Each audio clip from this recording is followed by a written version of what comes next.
यार मैं एप्पल के लिए गलत था, यानी कि एप्पल को मैं नोकिया जैसी कंपनी समझ रहा था, यानी कि आगे चल के उसका जो फ्यूचर है वो यार बिल्कुल भी ब्राइट नहीं रहने वाला, और शायद ये कंपनी बिल्कुल ही धीरे धीरे फेल होने लगी क्योंकि अक्सर वो इनोवेट नहीं कर रही थी। लेकिन रिसेंट कुछ रिपोर्ट्स है, लीक्स है, तो पता चला यार एप्पल सच में बहुत ज्यादा दूर का सोचती है। देखो उस कहानी को समझने से पहले शुरुआत से बात करते हैं। दिसंबर 2022 में चैट जीपीटी आता है। दुनिया की इतनी बड़ी आईटी कंपनीज होती है, सबकी सब पैनिक कर जाती है, जैसे गूगल हो गई, मेटा हो गई, यहाँ तक कि माइक्रोसॉफ्ट हो गई, और सभी कंपनीज अपने एआई प्रोडक्ट निकाल लगती है। माइक्रोसॉफ्ट का कोपायलट आ जाता है, गूगल वाले जेमिनाई को निकाल देते हैं, यहाँ तक कि मेटा की तरफ से लामा एआई और मेटा एआई के देखने को मिलने लगती है। लेकिन एप्पल ही एक ऐसी कंपनी थी जिसके पास आज के समय में सबसे ज्यादा कैश है और उसके बैंक बैलेंस भी सबसे ज्यादा है, लेकिन उस कंपनी की तरफ से कोई भी न्यूज देखने को नहीं मिली क्योंकि एप्पल बहुत ही पेशेंटली मार्केट को ऑब्जर्व कर रही थी और उसने ये देखा कि बाकी कंपनीज यहाँ पे किस तरीके से रिएक्ट करती है, और उसके पीछे का रीजन अब मुझे को समझ में आ रहा है। एप्पल एक टेक कंपनी है, लेकिन वो प्राइमरली एक हार्डवेयर कंपनी है, यानी कि आज के समय में एप्पल सबसे ज्यादा पैसा आईफोन बेच के बनाती है,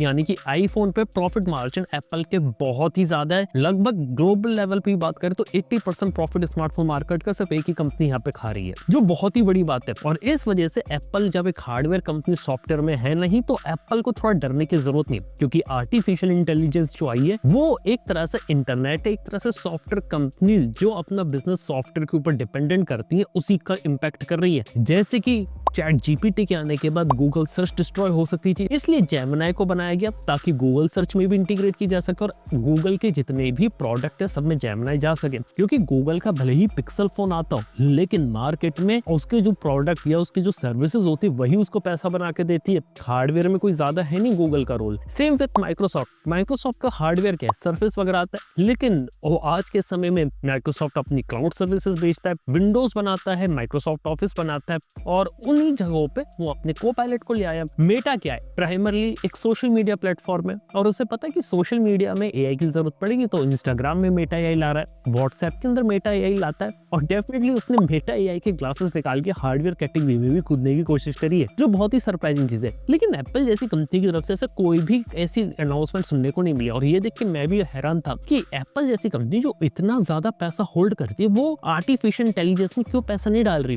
और मतलब रिसेंट रिपोर्ट में मैंने चेक करी, एप्पल का जो कैपिटल एक्सपेंडिचर है वो सबसे कम है जितनी भी टॉप फैंग कंपनीज है, यानी कि मेटा हो गई, अमेज़न हो गई, यहाँ तक कि आपकी गूगल हो गई, माइक्रोसॉफ्ट हो गई, सब crazy amount of money spend कर रहे हैं एआई में। इसी वजह से ग्लोबल लेवल पे उन लोगों ने रैम वो खरीद रखी है जो अभी तक रैम बनी नहीं है, उन कंप्यूटर्स के लिए खरीद रखी है जो कंप्यूटर एग्जिस्ट करते नहीं है, वो डेटा सेंटर भी अभी एग्जिस्ट करते नहीं है जहाँ पे कंप्यूटर सर्वर होंगे, और वो लैंड भी अभी एग्जिस्ट है ही नहीं जहाँ पे डेटा सेंटर अभी बनेंगे। इस वजह से एआई का बबल चल रहा है, कई सारी कंपनीज ने करोड़ों डॉलर्स इसमें इन्वेस्ट ऑलरेडी कर रखे और ढेर सारा पैसा इसमें अभी भी डाले जा रही है, जिस वजह से हमारा आपको पता है कि regular consumer electronics, graphic card, SSDs, mobile phone, जितने भी इलेक्ट्रॉनिक आइटम्स सबके सब महंगे हो रहे हैं। लेकिन एप्पल जैसी कंपनी अभी तक रुकी रही, और एप्पल का डिसीजन था एप्पल इंटेलिजेंस को लाने का। जब हमें ये समझ में आता कि एप्पल सारी चीजें क्लोज रखना चाहता हो, उसने बात करी थी प्राइवेट कंप्यूट क्लाउड की, यानी कि जिसका मतलब है कि एप्पल अपना जितना भी काम करेगा आईफोन या कोई भी एप्पल हार्डवेयर में, वो अपने डिवाइस के अंदर करेगा। वो ये नहीं चाहेगा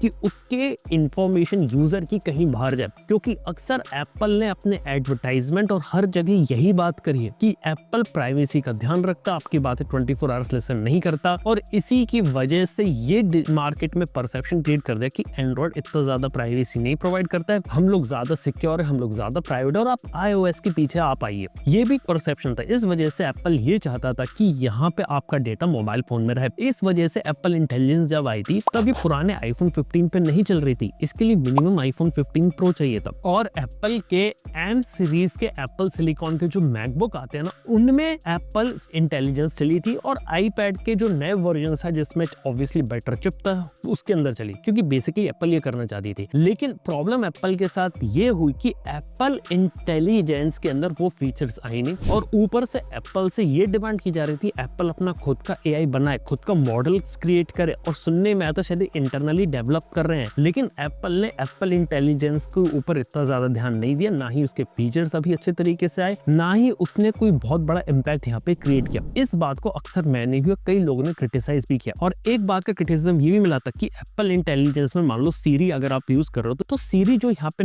जो काम नहीं कर पाएगा वो सारा का सारा काम के लिए लोग चैट जीपीटी के पास गए थे ताकि चैट जीपीटी इनके बिहाफ पे डेटा को हैंडल कर सके। ये बात भी समझ में आई थी। लेकिन बात यह कि इसके बाद भी एप्पल इंटेलिजेंस से रिलेटेड कोई बड़ी न्यूज सुनने को नहीं मिली, ना ही चैट जीपीटी की तरफ से कुछ बड़ा आया, और एप्पल की तरफ से भी ऐसा लग रहा था कि दुनिया जहां एआई के ऊपर इतना ज्यादा काम कर रही है वहां एप्पल क्यों पीछे छूट रही है। और इसके पीछे का एक रीजन सिंपल से समझ में ये आया कि एप्पल जैसी कंपनी, एक तो हम अक्सर जानते हैं कि ये जल्दीबाजी में काम नहीं करती, ये चाहते हैं कि दूसरी कंपनीज पहले टेक्नोलॉजी इनोवेट कर ले और उसके बाद एक बार मैच्योर हो जाए तो उसमें। लेकिन एआई एक ऐसी रेस थी जिसके अंदर आज के समय में उसने इनिशियल रेस मिस कर दी थी अपना खुद का मॉडल बनाने में। यानी कि एआई मॉडल, एक एलएलएम क्रिएट करने में बहुत सारे रिसोर्स, बहुत सारा पैसा जाता है, उसको ट्रेन करना पड़ता है, जिस वजह से कोई गारंटी नहीं है, क्योंकि एआई की दुनिया बहुत ज्यादा तेजी से बदलती है। हर 6 से 8 महीने में नए मॉडल्स आ जाते हैं, पुराने मॉडल्स बेटर हो जाते हैं और इंडस्ट्री में कुछ ना कुछ नया चलता रहता है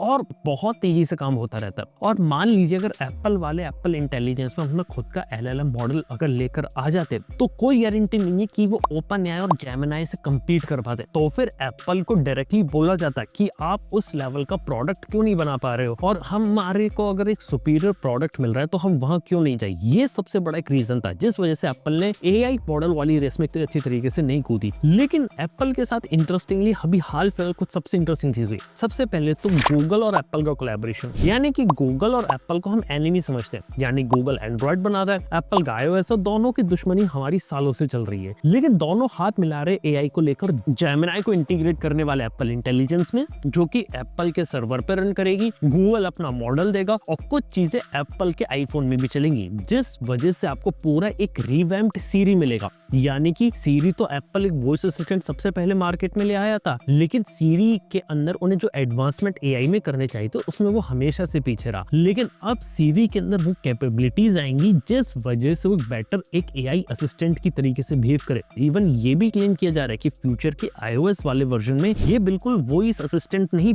एजेंटिक असिस्टेंट रहेगा। यानी कि सीरी का यूज करके आप अपने मोबाइल फोन या आईफोन के अंदर उससे काम डायरेक्टली करवा सकते हो। यानी कि कैलेंडर के अंदर क्या है, कैब बुक करनी है, यानी कि जो चीजें हम फ्यूचर के एआई बेस्ड ऑपरेटिंग सिस्टम से एक्सपेक्ट कर रहे हैं वो सारी चीजें सीरी इन हाउस यहाँ पे एप्पल के आईफोन में कर ले। और उसके लिए बैकएंड में क्या चल रहा है, गूगल जेमिनी, और यही सेम चीज गूगल वाले अपने एंड्रॉइड के अंदर भी करेंगे, उसको भी एआई पावर्ड करेंगे धीरे धीरे, यानी कि कोर लेवल तक ले जाएंगे। यानी कि अभी एआई जो है वो सरफेस लेवल पे काम करता है, टॉप लेयर पे काम करता है एज एन ऐप, लेकिन उसको डीपली फोन के हार्डवेयर और बाकी ऐप से कैसे इंटीग्रेट किया जाए और कैसे डिवाइस की जो इंफॉर्मेशन वो प्राइवेट रखी जाए, इस डायरेक्शन में एंड्रॉइड भी लगा है, गूगल भी लगा है। और आप मान के रखिए मेरी बात कि आने वाले फ्यूचर में अब ऐसा होगा कि गूगल जेमिनी जब दोनों जगह अवेलेबल होगा, एक जैसे मॉडल्स रन करेंगे, तो डेफिनेटली एंड्रॉइड और iOS की बीच की दूरी और कम हो जाएगी। दोनों एक दूसरे के दुश्मनी, शायद ऐसा लगेगा कि एक ही भाई है, एक ही घर से निकलते हैं, क्योंकि काफी ज्यादा आइडेंटिकल होंगे। हालांकि इनका यूजर इंटरफेस और एप्स कैसे काम करती है थोड़ा सा अलग होगा, लेकिन कोर लेवल पे जो एआई काम करेगी वो सेम होगी। इसके बाद बात करें तो एप्पल वाले सिर्फ यहीं पे काम नहीं कर रहे। देखो रिसेंट लीक से मेरा दिमाग इसलिए घूमा क्योंकि मैं ये सोच रहा था कि एआई हार्डवेयर आएगा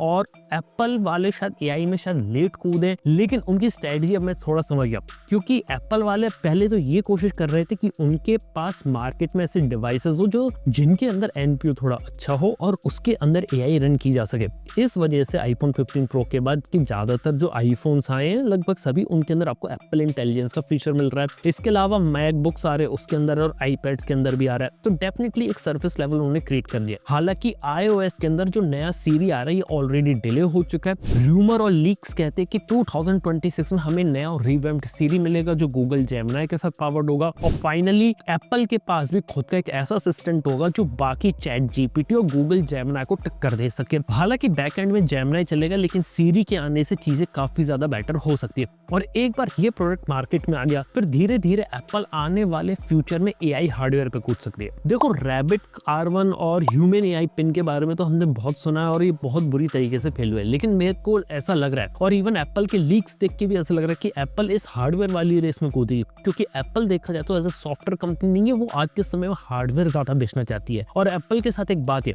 कि आईफोन, एप्पल को भी पता है कि अब उसका एक पीक आ चुका है, अब इससे ज्यादा आईफोन्स वो नहीं बेच सकते। यानी कि वेस्टर्न मार्केट यूएस हो गया, उसके अंदर उसने बहुत सारे आईफोन बेच दिए। इंडिया में आए, इंडिया में already Apple 4th position hold कर रहा है आज के समय में, जिसका मतलब है कि एप्पल बहुत ज्यादा आईफोन्स बेच रहा है और आने वाले समय में 2nd या 3rd पोजीशन भी ले सकता है, क्योंकि वॉल्यूम एप्पल के आईफोन्स का धीरे धीरे काफी ज्यादा हो रहा है। लेकिन ये बात पता है कि एक बार इंडिया में पेनिट्रेट कर लिया और एक बार इंडिया में आईफोन्स को ले गए, उसके बाद आईफोन के अंदर कोई ग्रोथ का कोई चांस नहीं है। यानी कि एप्पल आईफोन को जितनी ग्रोथ मिल सकती है वो इंडिया से, क्योंकि इंडिया में ही इतनी पॉपुलेशन, और एक बार इंडिया को कवर कर लिया उसने आईफोन से, तो इंडिया के बाहर कोई दूसरी कंट्री है नहीं जिसके पास इतनी पॉपुलेशन हो, जिसके को लेवरेज लेके वो और ज्यादा आईफोन्स यहाँ बेच सके। तो एप्पल को ये बात पता, और एप्पल एक पीक तो यहाँ पे हिट कर चुका है। और Apple as an hardware company, उसके लिए बेटर चीज अब ये है कि यहाँ पे वो अब एआई से ज्यादा अपने हार्डवेयर वाले बिजनेस पे फोकस करे और अपना एआई हार्डवेयर यहाँ पर निकाले, यानी कि अपने इकोसिस्टम में एआई को इंटीग्रेट करके अलग अलग प्रोडक्ट निकाले। इकोसिस्टम वाली बात हम पहले से जानते हैं, जिस वजह से ऑलरेडी एप्पल अपने एयरपॉड्स, एप्पल वॉच, मैकबुक और आईपैड्स को निकालता है। लेकिन यही सारी चीजें इंटीग्रेट करने लायक नहीं है, इसके आगे भी उसे बात करनी पड़ेगी, और ऐसे प्रोडक्ट ऑलरेडी लीक होना शुरू हो चुके हैं। One of the first product है इसका एआई ग्लास, यानी कि एप्पल अपना खुद का चश्मा यहाँ पे बनाने वाली है। अब पहली बात मैं आपको क्लियरिटी दे देता हूँ कि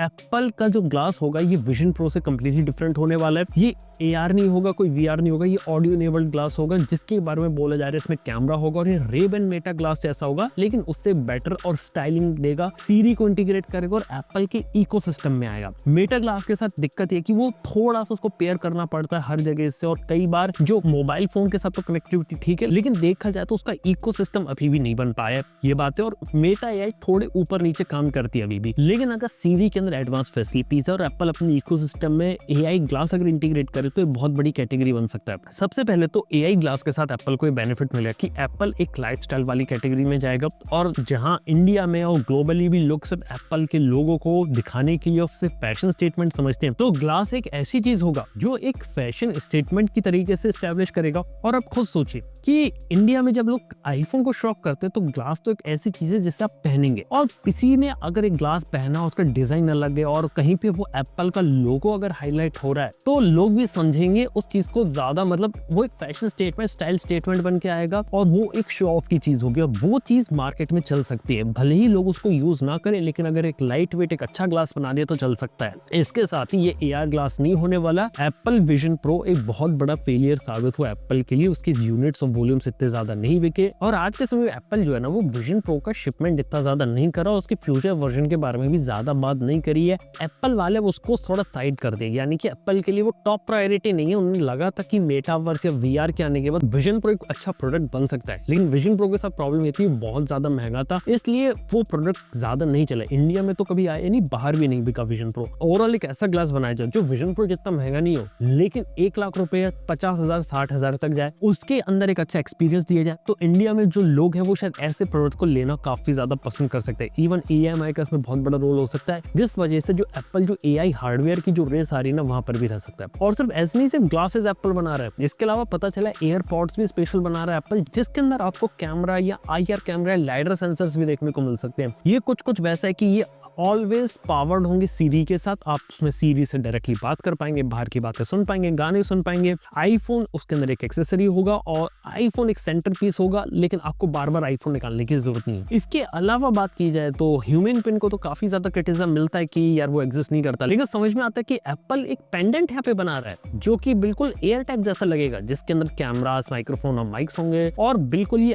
आईफोन के लिए ईयर और आई बन के यहाँ पे काम करेगा। और ये कुछ वैसे ही जैसा ह्यूमन का एआई पिन है, यानी कि ह्यूमन तो कंपनी तो यहाँ पे नहीं चली, लेकिन डेफिनेटली ये कंसेप्ट शायद धीरे धीरे एप्पल भी इसको यहाँ पे उठाने की कोशिश कर रही है। और हाँ, सिर्फ एआई पिन की बात नहीं है, इसके अलावा होम पॉड्स की भी बात है, यानी कि एक स्मार्ट स्पीकर एआई पावर, जिसके अंदर एक बड़ा सा टैबलेट जैसा आईपैड लगा हो वो, और इवन फ्यूचर में जो एआई पावर्ड रोबोट्स होते हैं वो भी यहाँ पे बात चल रही है, जो कि ऑफिशियली लीक्स भी आए हैं ऐसे कि एप्पल ऐसे कुछ डिवाइसेस पे काम कर रही है। और सिर्फ इतनी बात, क्योंकि एप्पल को ये बात क्लियरली पता है कि अब आईफोन को वो ज्यादा नहीं बेच पाएंगे, और इसलिए अगर उन्हें पैसा बनाना तो अलग अलग हार्डवेयर प्रोडक्ट बनाने पड़ेंगे, और एआई का यूज करके एआई हार्डवेयर वाली रेस में कूदेंगे तो उनके लिए ज्यादा चीज प्रॉफिटेबल हो सकती है। इसके अलावा देखा तो एप्पल के साथ एक खास बात है कि ज्यादा हार्डवेयर प्रोडक्ट वो अपने इकोसिस्टम इंटीग्रेट करके जो एग्जिस्टिंग आईफोन यूजर और जो एग्जिस्टिंग एप्पल यूजर्स है ना, उनको वो ऑलरेडी यहाँ पे टारगेट करेगा, जिससे उसे काफी ज्यादा बेनिफिट मिल सकता है। तो ये बात रहने वाली है। तो आने वाले 4 से 5 साल में हम एप्पल की तरफ से इस तरीके की एआई वाली चीजें काफी ज्यादा देखेंगे। लेकिन क्या फ्यूचर के अंदर क्या एंड्रॉइड या बाकी जगह कंपटीशन नहीं हो सकता? बिल्कुल हो सकता है। ओपन एआई ऑलरेडी अपने मल्टीपल एआई हार्डवेयर पे काम कर रही है और बाकी कंपनीज भी इस पे लगी हुई है। तो एप्पल की तरफ से भी एक नई टाइप की रेस शुरू हो रही है और एक नए टाइप का जो हम लोग कहते थे ना कि iOS वर्सेस एंड्रॉइड है, शायद ये वाली जंग काफी पुरानी होती चली जाएगी और एआई का जब और डीप इंप्लीमेंटेशन हो जाएगा ना, तब हम ये देखें कि अब हम ये जो रेस रहेगी काफी ज्यादा वाइड और ब्रॉड स्पेक्ट्रम में रहेगी। तो यार ये चीज रहने वाली है। हालांकि सबसे बड़ी चीज जिस वजह से एप्पल अपनी जो ग्रोथ हो रही है या इतनी जल्दी हार्डवेयर अपना नहीं निकाल पा रही, वो ये कि ग्लोबल लेवल पे जो रैम शॉर्टेज है उसका शिकार एप्पल भी हुई है। बस एप्पल के पास बेनिफिट ये कि शॉर्ट टर्म के अंदर वो अपने जो प्राइसेस होते हैं वो कंट्रोल कर सकते हैं, क्योंकि एप्पल के पास प्रॉफिट मार्जिन बहुत ज्यादा है, जिस वजह से अगर रैम प्राइसेस थोड़ी हाइक होती है तो 6 महीने 1 साल तक तुम कंट्रोल कर लेंगे प्राइसेस को। लेकिन 6 महीने 1 साल के बाद भी एप्पल वाले इस शायद कंट्रोल ना कर पाए, तो ये बात है। और देखा जाए तो ऐसी जो शॉर्टेज चल रही है जिस वजह से फ्यूचर के डिवाइसेस उन्हें प्लान कर रखे हैं, तो हो सकता है उनमें भी शायद यहाँ पे कुछ डिले आपको देखने को मिले। तो देखा जाए तो ये कुछ चीजें होती है यहाँ पे। देखते हैं एप्पल का आने वाले समय में फ्यूचर क्या रहता है। लेकिन ये एक इंटरेस्टिंग कॉन्सेप्ट मेरे को ऐसा लगा जो मैंने रिसेंटली पता चला, तो मैं भी काफी एक्साइटेड हो गया था कि एप्पल वालों की स्ट्रेटजी शायद काफी ज्यादा अलग है और 4-5 साल के बाद ही एग्जैक्टली में क्लैरिटी मिलेगी कि एप्पल वाले मार्केट में किस तरीके से सर्वाइव कर पाते हैं और ये जो एआई हार्डवेयर रहता है एप्पल के डायरेक्शन को यहाँ पे किस तरीके से चेंज करता है। बाकी देखते हैं आने वाला फ्यूचर क्या रहता है, क्या प्रोडक्ट हिट होते हैं, मार्केट ने एक्सेप्ट करता है या फ्लॉप करता है, या सबकी हालत एआई पिन जैसी हो जाती है, या फिर एप्पल को एक नेक्स्ट आईफोन जैसा कोई प्रोडक्ट मिल पाता है। देखते हैं क्या रहता है आने वाले फ्यूचर के अंदर। बाय द वे आप लोगों का क्या ओपिनियन है, ये बात नीचे कमेंट बताना ना भूलना। थैंक यू बने रहने के लिए। मैं आपसे मिलता हूँ अपने नेक्स्ट वीडियो के अंदर।